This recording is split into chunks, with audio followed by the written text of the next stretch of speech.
ओम शांति। रंग पंचमी की सभी भाई बहनों को हार्दिक शुभकामनाएं। आज हम रंग पंचमी पर निकलने वाली इंदौर की गेर का इतिहास जानेंगे। सर्वप्रथम रंग पंचमी हम क्यों मनाते हैं?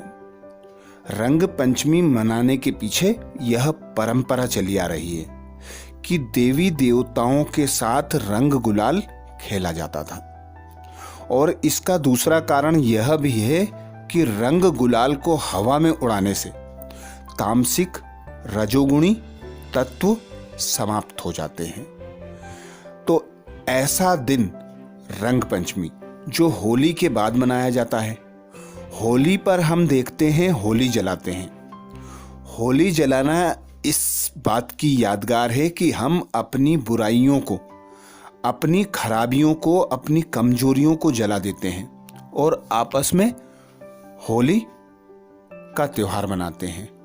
होली के बाद आता है रंग पंचमी। रंग पंचमी इसी यादगार का त्योहार है कि जब हमने होली पर हमारी बुराइयां जला दी, हम एक दूसरे से गिले शिकवे भूल गए, एक दूसरे के साथ भाईचारे में रहकर, रंग लगाकर साथी सहयोगी बनाया, उनके संस्कारों में स्वयं के संस्कारों को मिला लिया। और फिर आया देवी देवताओं के साथ होली खेलने का दिन रंग पंचमी। वैसे तो होली अनेक दिन तक मनाया जाता था, फिर यह दिन फिक्स हुआ कि रंग पंचमी होली का आखिरी दिन होगा। इस दिन के बाद रंग गुलाल नहीं खेला जाएगा। तो इसी यादगार में रंग पंचमी पर गेर निकाली जाती है। बड़े ही धूमधाम से रंग गुलाल हवा में उड़ाया जाता है। तो इंदौर का जो इतिहास है वह होलकर काल से रंग पंचमी मनाए जाने का इतिहास है। होलकर काल में रंग पंचमी पर रंग बिरंगी पताकाओं से राजबाड़े को सजाया जाता था। होलकर काल में रंग पंचमी पर राजबाड़े में रंग गुलाल का समारोह होता था। राजबाड़े को अंदर से रंग बिरंगी पताकाओं से सजाया जाता था। महाराजा सर्वप्रथम भगवान की गादी को रंग गुलाल अर्पित करते थे। हाथी चढ़ाव से वह दरबार में आते थे। उनके पीछे हुजूम होता था जो रंग गुलाल खेलने के लिए आता था। हाथी, पाड़ों और बकरों की लड़ाई का भी इतिहास जुड़ा हुआ है। रंग पंचमी के दिन पहलवानों का भी दंगल चला आ रहा है। तो जो इंदौर का इतिहास है उसमें मुख्य कार्यक्रम राजबाड़े के आसपास होते थे। हाथियों के, पाड़ों के, बकरों के, भेड़ के, मुर्गियों के अनेक दंगल कराए जाते थे। उनकी लड़ाई होती थी और शहर में जो पहलवान होते थे उन पहलवानों को दंगल कराकर पुरस्कार दिए जाते थे। तो यह खिलाड़ियों को भांग इनाम के लिए प्रेरित करती थी, जिसकी परंपरा में रंग पंचमी के दिन भांग भी खाई जाती है। उस समय अर्थात 19वीं सदी से पीतल और तांबे की पिचकारियों से रंग उड़ाया जाता था। तांबे और पीतल से बनी पिचकारियों का उपयोग 19वीं सदी से चला आ रहा है। अर्थात 19वीं सदी में भी चांदी और पीतल की, स्टील की पिचकारियां बनाई जाती थी।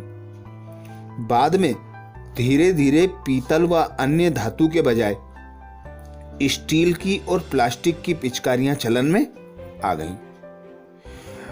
तब होली के दिन निकलने वाला बाना गेर की परंपरा बन गया।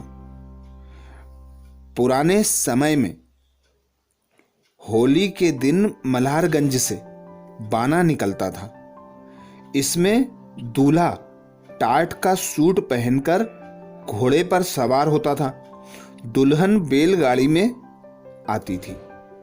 बाने में हाथी, घोड़े, ऊंट शामिल होते थे। बाद में ये बाना गेर की परंपरा में बदल गया। इंदौर में गेर निकालने की परंपरा जो होलकर वंश के समय से चली आ रही है। राजघराने के लोग रंग पंचमी पर बैलगाड़ी में फूलों और हर्बल चीजों से तैयार रंग गुलाल को रख सड़क पर निकल पड़ते थे। रास्ते में उन्हें जो भी मिलता उन्हें प्यार से रंग लगा देते थे। पिचकारियों से रंग भरकर भी लोगों पर फेंका करते थे। बताया जाता है कि इस परंपरा का उद्देश्य समाज के सभी वर्गों के साथ मिलकर त्योहार मनाना माना जाता है। यह परंपरा कभी नहीं रुकी। हालांकि कोरोना काल के कारण 2020-21 में इसका आयोजन नहीं हो पाया। गेर का लुत्फ उठाने के लिए विदेशी लोग भी यहां पहुंचते हैं। रंग पंचमी पर निकलने वाली रंगारंग गेर पानी फाग जुलूस के लिए इंदौर के लोग साल भर का इंतजार करते हैं। विदेश से भी यहां लोग आकर इस महोत्सव का लुत्फ उठाते हैं। गेर निकालने की परंपरा दशकों पुरानी है। इसमें पिचकारी, वाटर टैंकर, मिसाइलों से करीब 100-200 फीट की ऊंचाई तक बौछारें की जाती हैं। आसमान रंगारंग हो जाता है। आज इंदौर में रंग पंचमी की गेर में अलग अलग सामाजिक और धार्मिक संगठन फाग जुलूस में भाग लेंगे, जिसमें तोपों से पानी और गुलाल की बौछारें की जाएंगी। ऐसा अनुमान है कि लगभग 5 लाख से ज्यादा लोग इसमें शामिल होंगे। इस समारोह के रास्ते की निगरानी 30 ड्रोन द्वारा की जाएगी, जिसमें कैमरे लगे होंगे। इसके अलावा 200 से ज्यादा सीसीटीवी कैमरे और 30 से ज्यादा वीडियो कैमरे लगाए जाएंगे।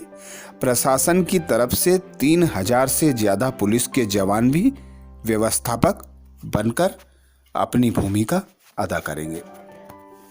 तो ये था रंग पंचमी का इतिहास और मनाई जाने वाली रंग पंचमी की जानकारी। अच्छा, एक बार फिर रंग पंचमी की सभी को हार्दिक शुभकामनाएं। ओम शांति।